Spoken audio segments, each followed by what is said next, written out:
जबकि अमेरिकी admiral Brad Cooper ने दावा किया है कि हॉर्मुज में रिवॉल्यूशनरी गार्ड के 6 जहाजों को तबाह कर दिया गया है। अमेरिका ने उन बोट्स को निशाना बनाने का दावा किया जो तेल गलियारे में जहाजों पर हमले कर रही थी। मतलब हॉर्मुज में वॉर टेम्पर हाई है। इसे देखते हुए ईरान अपने सीक्रेट हथियारों को इस्तेमाल के सिग्नल दे रहा है। ईरान ने आत्मघाती ड्रोन अराश 2 से लंबी दूरी तक हमलों का बंदोबस्त कर लिया है। अराश ड्रोन की रेंज में सभी खाड़ी देश के साथ इजराइल भी आता है। अराश 2 ड्रोन एक कार से भी लॉन्च किया जा सकता है। ये हाई मैग्नेटिक वेव पैदा नहीं करते, इसलिए इन्हें ढूंढना मुश्किल होता है। ईरान ने दावा किया कि ये 2000 किलोमीटर तक हमला कर सकता है और ईरान ने इसे इजराइल के हाइफा और तेल अवीव को निशाना बनाने के लिए बनाया है, क्योंकि हाइफा ईरान से 1855 किलोमीटर और तेल अवीव 1903 किलोमीटर दूर है। विस्फोटक ड्रोन की पूरी रेंज ईरान को बेखौफ बनाए हुए है।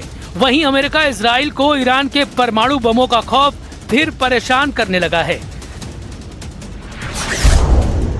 अमेरिकी इंटेलिजेंस के आकलन बता रहे हैं कि ईरान को परमाणु हथियार बनाने में अब भी उतना ही समय लगेगा जितना फरवरी 2026 में युद्ध भड़कने से पहले लगना था। मतलब अमेरिका ईरान से चल रहे युद्ध से ईरान के एटमी प्रोग्राम को कोई खास नुकसान नहीं पहुंचा है। इंटेलिजेंस रिपोर्ट में कहा गया है कि अगर ईरान के परमाणु कार्यक्रम के खतरे को टालना है तो उसका यूरेनियम भंडार पूरी तरह से तबाह करना जरूरी है। 9 से 10 एटम बम का यूरेनियम ईरान के पास है। ट्रम्प बार बार ये कह रहे हैं कि ईरान के पास ये एटम बम नहीं होने चाहिए। वो बताना नहीं भूलते कि ईरान के एटमी हथियारों से दुनिया को खतरा है।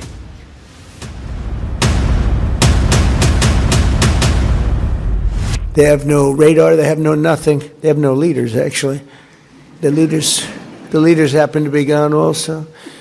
But can't let them have a nuclear weapon, or you'd have problems like nobody would believe. इस बार ट्रम्प बिल्कुल रहम के मूड में नहीं है। उन्होंने यूएस फोर्सेस को फुल फोर्स इस्तेमाल करने का लाइसेंस दे दिया है। यूएस एयरफोर्स के 20 हवाई जहाज अब आसमानी अखाड़े में मंडराने लगे तो होने वाले हमले का अंदाजा नहीं लगाया जा सकता। ट्रंप ने ऑपरेशन फ्रीडम के लिए सबसे घातक जंगी हथियारों को युद्ध में भेज दिया है। संयुक्त अरब अमीरात और सऊदी अरब के हवाई रूट में अमेरिकी जंगी लड़ाके परेड कर रहे हैं। ईरान पर अमेरिका बमबारी कब शुरू करेगा ये अभी क्लियर नहीं हुआ है, लेकिन ईरान ने अपने हथियारों की टेस्टिंग शुरू कर दी है।